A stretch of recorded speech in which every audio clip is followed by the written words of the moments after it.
Dr.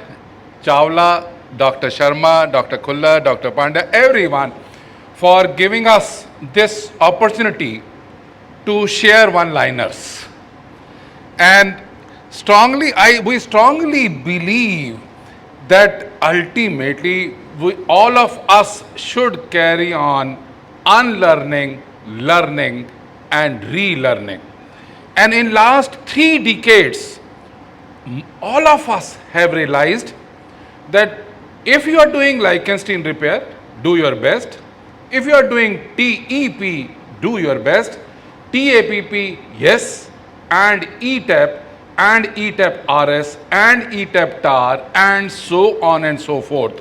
If you are not updated, you are outdated. If you are not updated, you are outdated.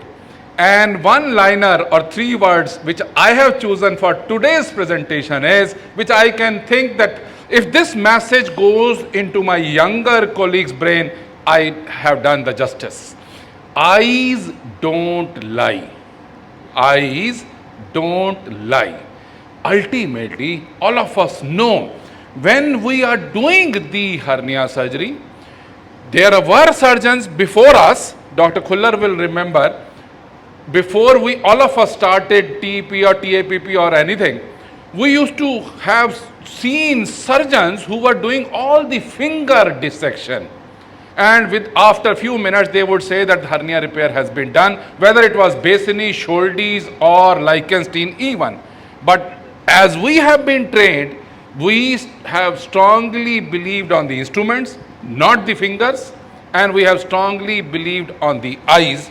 So our thinking is that today we have to carry on seeing and then doing the dissection. And I bring greetings from Sir Gangaram Hospital and Bhatia Global Hospital and Endosurgery Institute. My focus today in the next 30 minutes would be on eTEP enhanced or extended totally extraperitoneal hernia repair by optical entry. Means eyes don't lie. We should not, to my mind, I know that I am creating some kind of controversial situations also. To my mind, there is no role of finger dissection blindly. Why should we do it? Or balloons, or even using the saline, or anything for that matter. Our thinking is, if it can be done with the vision, and if we can see the vessels, if we can see the tissues layer by layer, then I think we are going to have the best possible recovery in the patient. And Jorge Dice had beautifully written about the critical view of myopectineal orifice. I think in laparoscopic hernia repair, this is of utmost importance that we should know that myopectineal orifice would not mean that we are just dissecting close to the direct defect, indirect defect, and that's it. No, we have to make sure that ultimately, whether we are doing TAPP, whether we are doing TEP, totally extraperitoneal repair, or extended or enhanced totally extraperitoneal hernia repair, only one phrase which should go into minds of my younger people is, it is extraperitoneal. So remain extraperitoneal, remain not extrafascia transversalis. If we are placing our mesh, if we are creating the marsupial in such a way that mesh is going to rest in extraperitoneal space, then only we will be able to cover the direct, indirect, femoral, obturator on one side and all these hernias on the contralateral side. So thinking is again and again, please identify the planes, and God has created the planes only for us, the surgeons. God never wanted it, but definitely He has helped us by creating the planes. And if we are in right planes, then we will not cause lot of ooze. For example, the vessels, the inferior epigastric vein, 2 veins and 1 artery, they are present and they are clad in between the 2 lamina of fascia transversalis. and the branches are also in those planes. So if we are working in those planes, that means in between the two lamina of fascia transversalis, then we are going to cause oozy hernial surgery. But if we are extraperitoneal, then the vessels are not there, the small vessels will never bleed, and you will not do lot of use of energy source. I have seen in many workshops that surgeons start and they start using the monopolar, bipolar or harmonic and they barbecued the tissues and think that they have done a great job. But our thinking is that if you are in a right plane, that means extraperitoneal, then obviously the bleeding will not be there and you will not have to use the energy source unnecessarily. One should use the energy source judiciously. And once we make this critical view of safety, again, as was mentioned in the morning also about the commandments of Jorge Dias and Edward Felix, our thinking is when we are doing the dissection, please make sure that we see the White House or the lighthouse and go 2 centimeters beyond, so that our inferior margin of the mesh is resting comfortably. We should start from midline and then carry on moving laterally, and we should not rub onto the pubic ramus. We should definitely make it a point not to injure the rectusial veins of Bendavit or the corona mortis.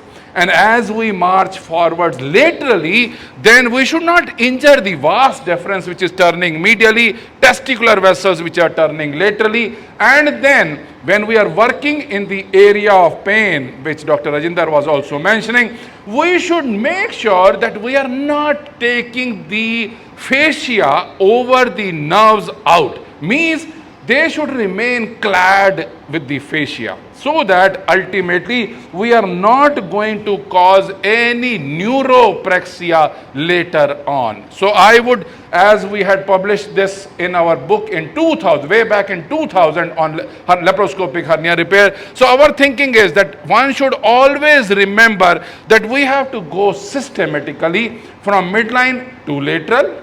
First we should make sure that the cave of Retzius, then the triangle of doom, and then the angle of pain, and if you combine these two triangles, that will be trapezoid of disaster. I am not saying that we will face these challenges once we are working, but we should be cautious. If we are not cautious, then one can cause injuries to these structures, so one has to be careful. Again and again, especially when the fellows come to Gangaram Hospital or to Bhatia Global Hospital, I always ask the anatomy. I am in a habit of asking so many questions. So once they ask that where is the femoral nerve, where is the genitofemoral nerve, where is the lateral femoral cutaneous nerve of thigh. So an easy thing to remember is that the femoral nerve is quite deep seated. You will not be able to injure that. The genitofemoral nerve is lying on the psoas muscle. So once you see the psoas muscle, once you are seeing the mid belly of the psoas muscle, the nerves will be present there. And the lateral cutaneous nerve of thigh is quite lateral and it is present on the iliacus muscle. So it is very, very challenging to injure them, but one should be very careful. And after this decade, 2 decades of TAPP and TEP, then all of us started thinking, especially after Jorge Dias' publication of enhanced view totally extraperitoneal. What do you mean by enhanced view? What do you mean by extended view? Enhanced view is you must have seen M.F. Hussain doing the painting or some good painter. He would always go like this and then see for himself whether he has drawn a beautiful painting or not. So what I mean to say, it is a good thought to withdraw oneself, see from a distance, to have an extended view, and then you will be able to see a broader perspective. So that is the thought of enhanced view totally extraperitoneal. So remain extraperitoneal.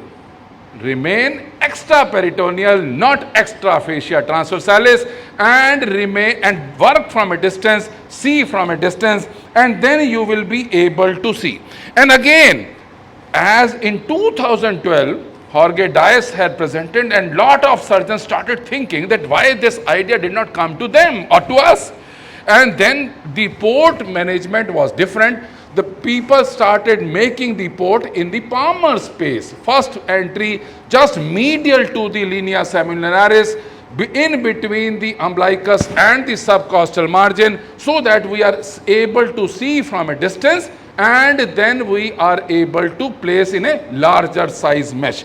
Many times, I would say many workshops, we are asked that you have been propagating TEPs, why are you drifting over to eTEPs? Our thoughts are, in TEP we were doing the justice, but we were feeling from within that we are not doing the complete justice at the upper lateral most corner. Means when we were laying the mesh, because the port, primary port and the two secondary ports were in the midline, infraumbilical, so we were not able to see the uppermost lateralmost portion of the dissection very nicely, and the mesh would not be placed that comfortably of the size of 15 by 12.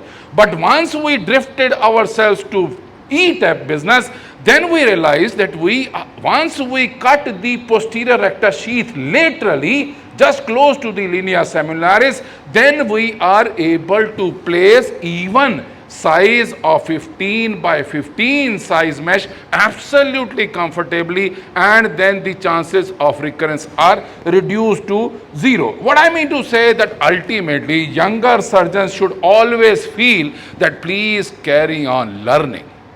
Carry on unlearning, learning and relearning. And then again, Jorge Dias published a beautiful article on tackling the large inguinoscrotal hernias with eTEP. And again, thought process was that we should carry on seeing and then believing it. Now, what are the 10 steps of eTEP? Most important is when we are doing eTEP, then when, for example, if I am doing the bilateral inguinal hernia, then we stand on the left side of the patient and we do the dissection. When we are going to do the left-sided inguinal hernia, then I shift my position to the right side of the patient and then complete the hernia. Now, position of the port are very important. That once we have gone in the first with the primary port from the palmar's point, just close to the palmar's point, we have created the space. I will show you a video clipping in which we go layer by layer, and then ultimately we go by optical entry with 10 mm 0 degree scope. But the trocar positions, two secondary ports are also important. We, Dr. Kullar and myself, we have been trained in doing TEPs from midline infraumbilical ports. So we have remained the same, that in eTEP also we are making infraumbilical 2 ports, 5 mm infraumbilically, and we are in the midline. But I know of the surgeons who have been trained to do from a lateral port entry. I have nothing against it. Only thing is, when we are making the lateral port entry, please make sure that we are not going to injure the peritoneum, or we are not going to injure the inferior epigastric vessels. So that is very, very important. And then one has to follow the line and follow the white, and you are always right. So means see the pubic ramus, see, and then carry on progressing, and it has to be not the pre-fascia transversalis dissection, but it has to be pre-peritoneal dissection. And as we say in rectal surgery also, fat belongs to the rectum. Similarly, in hernia surgery, we always say fat belongs to the anterior abdominal wall. And one has to create the marsupial in such a way that we are able to place in a mesh, and critical view of myopectineal orifice has to be respected.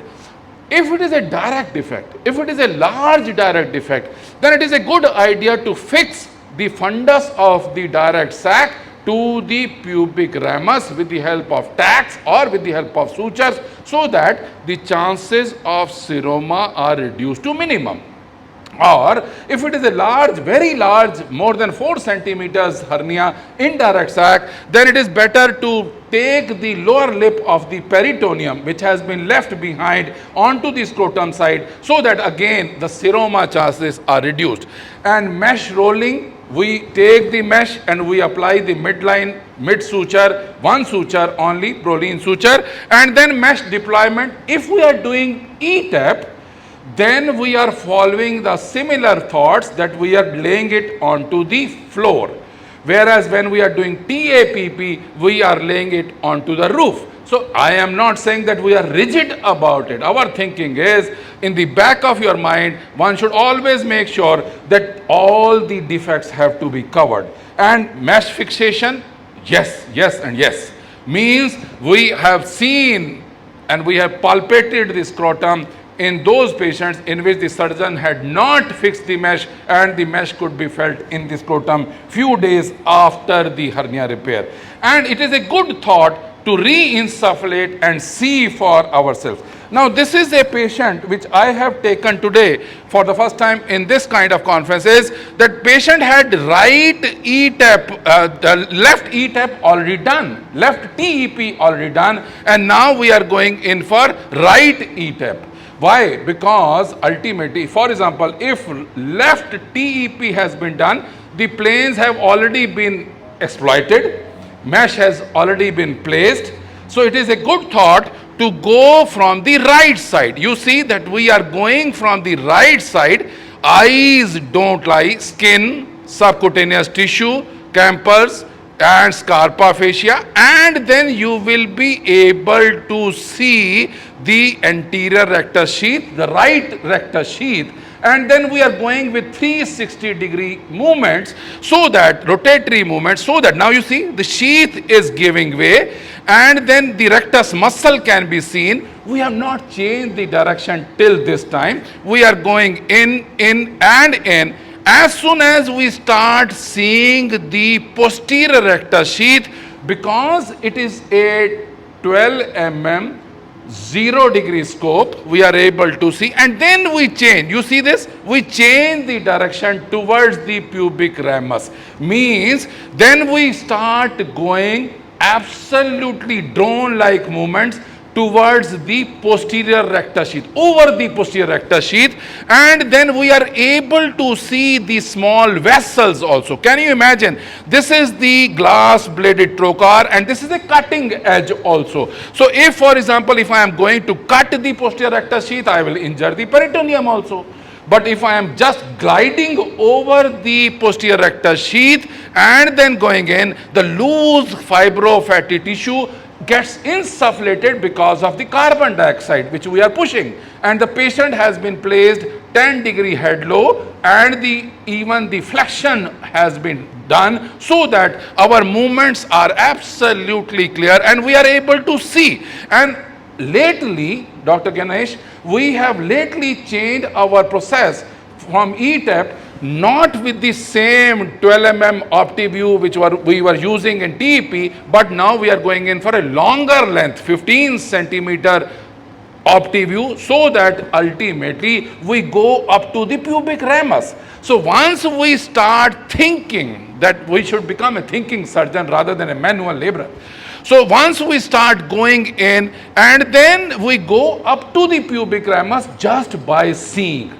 just by observing layer by layer, giving up, and we are moving out, and then we start withdrawing. Now you see that we are just withdrawing, and once we have taken out the trocar, then we are able to see the beautiful retro rectus canal which has been created. And this is my GPS. I call this as GPS, means syringe and needle, and we go infraumbilical. This is infraumbilical 5 mm incision, midline, and then with the help of needle, we go in and see for our direction. For example, in this situation, we are dissecting only on the right side, not on the left side. So our needle direction is on the right side, and then we place the 5 mm first secondary port facing towards us, and it is absolutely in the midline. It is not going through the muscle. If it is going through the muscle,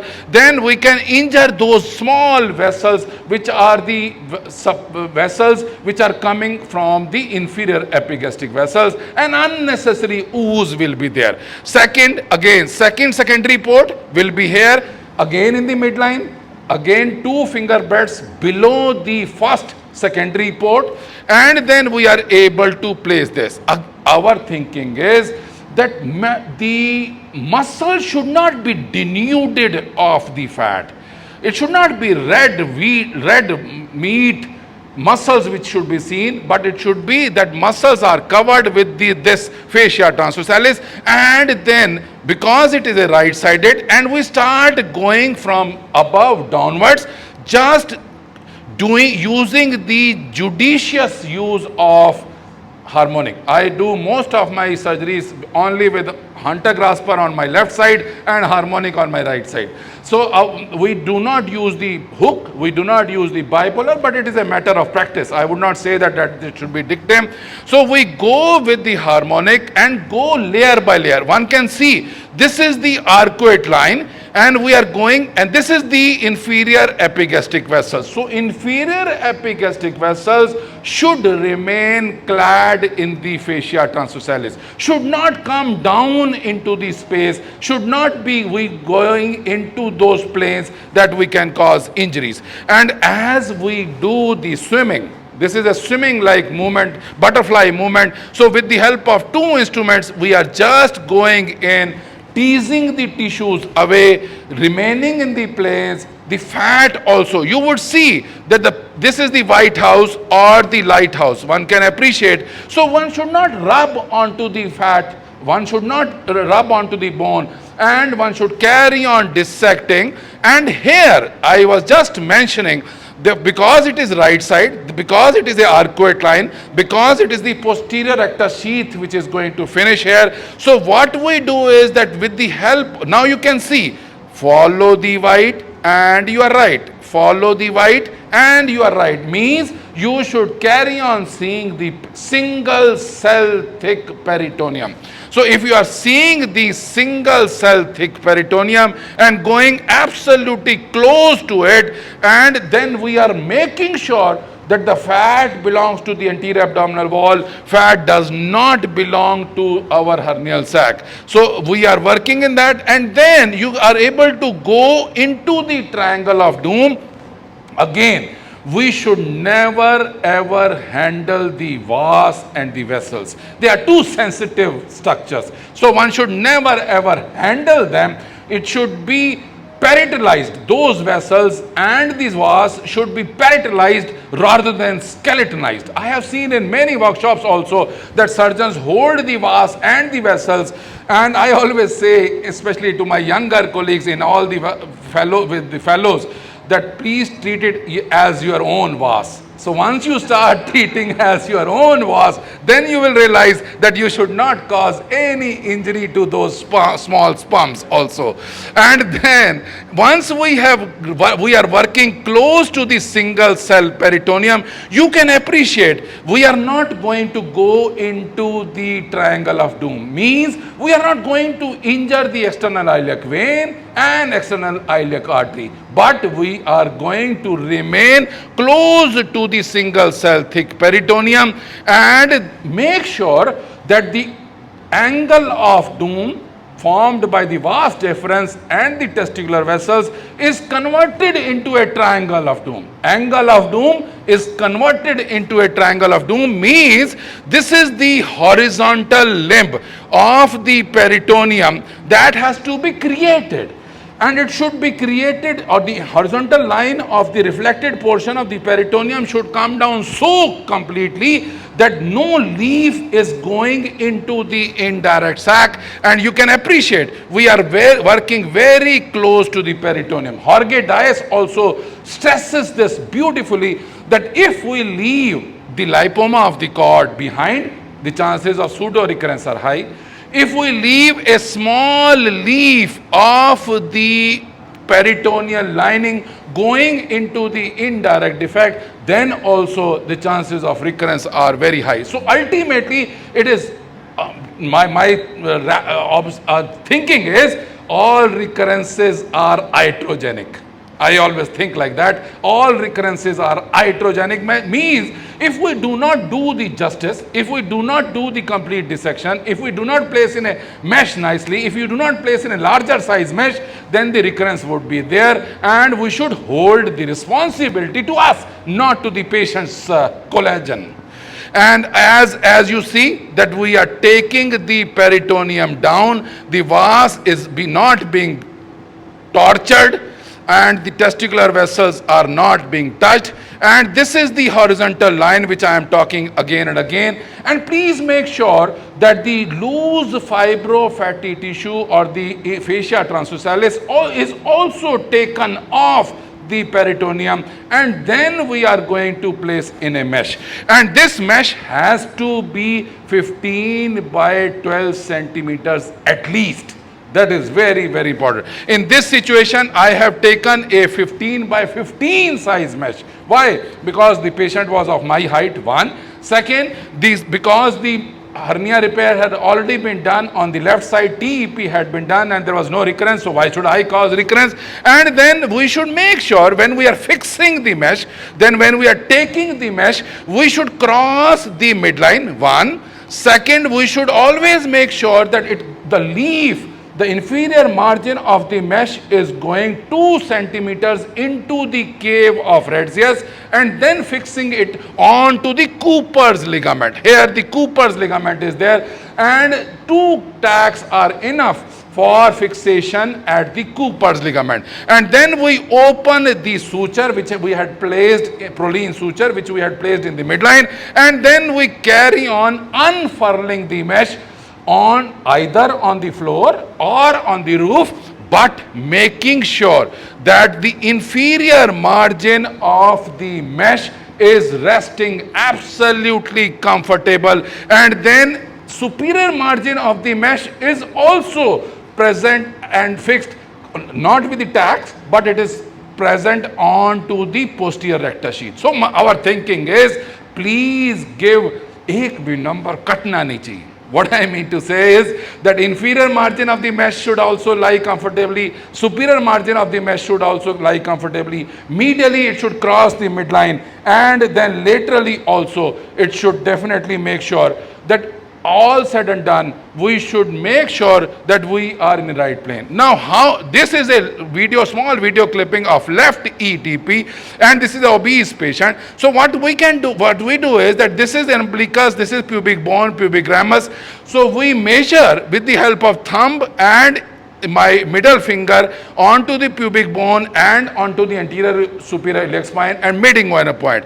And then we draw a line vertically up, and up. And then again, a small piece of caution is when we are making the first port entry on the left side or on the right side, please do not place the first port lateral to the linea simularis. No. If you place, I know of the situations, if the surgeon places the first port entry lateral to the linea simularis, then he will not be in a right plane. He will go in between the 2 layers or 3 layers of anterior and the external oblique or internal oblique or transversus abdominis, but he will not be able to see the rectus muscle. So our thinking is, again, as you see, we are going on the left side, we have taken a turn, we are gliding over the posterior rectus sheath, and then we carry on moving in just with the help of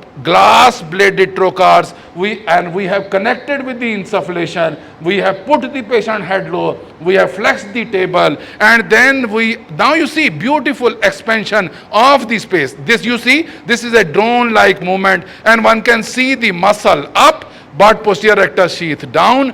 And if we are going in for left, in this situation we are going in for left eTEP. Then also we have made the first port entry higher up and then going with the 2 midline ports.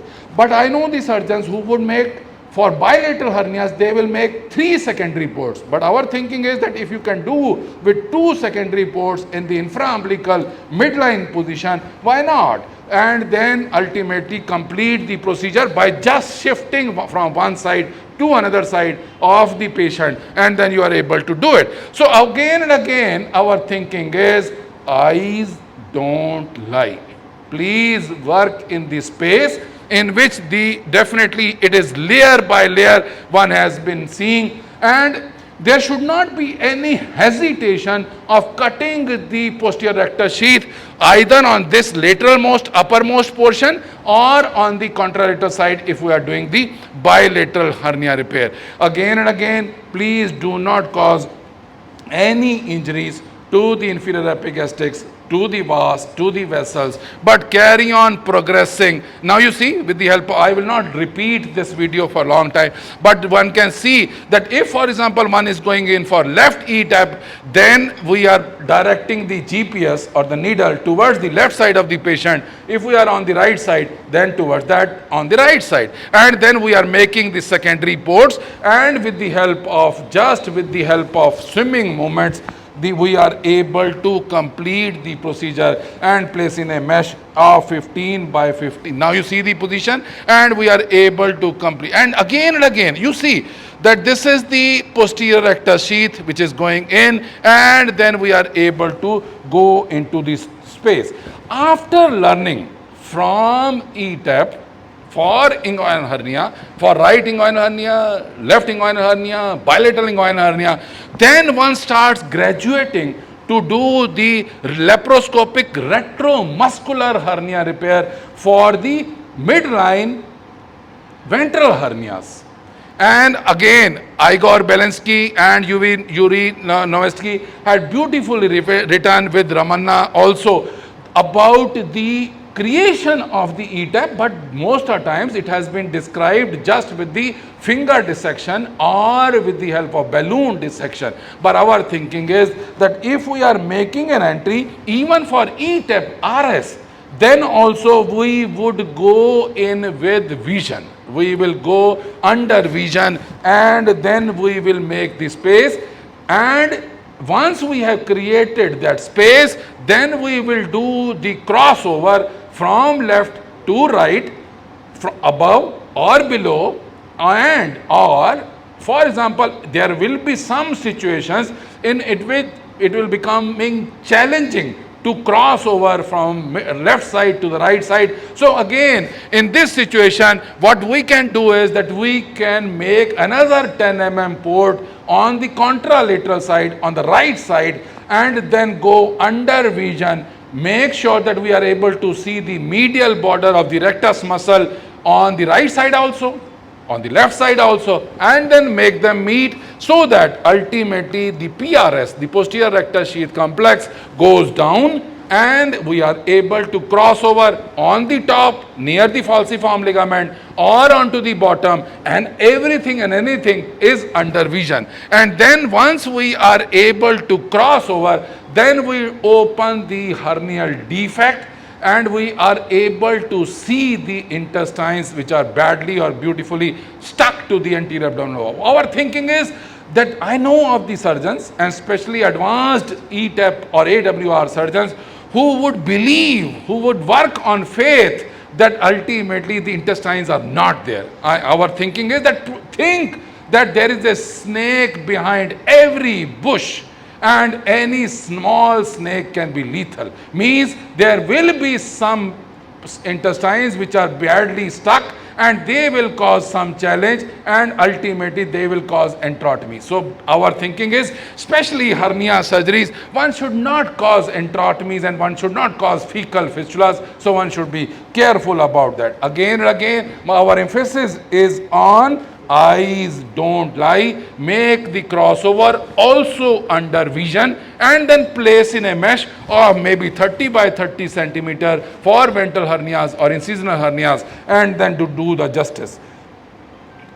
And again, now as I was mentioning, the progress is going on, and again as this was already told about this publication, but our thinking is, if the lateral hernias are also there. They can also be done by eTEP, but the anatomy remains the same. Only thing is that one has to have the patience to go in planes, so that ultimately we are able to place in a larger size mesh, we are able to close the defect, we are able to close the rectus muscles, we are able to close the posterior rectus sheath comfortably, so that ultimately complications do not occur. I would just end up my presentation by this small video clipping which my friend Vishal Gautam had taken in the morning, and he took me to the Amer Fort for Sunday stories, and this is a beautiful, so there is a life beyond surgery also. So there is a life beyond eTEPs and TEPs also. So live that life, enjoy that life, and such a beautiful architecture I was so happy to see even in Jaipur or many other places. So live life and again start believing eyes don't lie. Thank you very much. And please, especially for my younger colleagues who are sitting behind, they should not sit behind, they should come near the front, so that ultimately we should learn from old crows that we believe, old crows, I am including myself also, we used to throw the pebbles into the water thinking the water will come out. But now it is a modern crow, it has taken a straw and it is sucking the fluid out, it is sucking the water out. So ultimately thinking is, please become the modern crows. All the information, everything is available on YouTube, all the videos are available on YouTube. So see them, they are on your fingertips, and become a cerebral labor rather than a manual labor. Thank you very much. Thanks a lot for this opportunity. Any questions? More than willing to answer.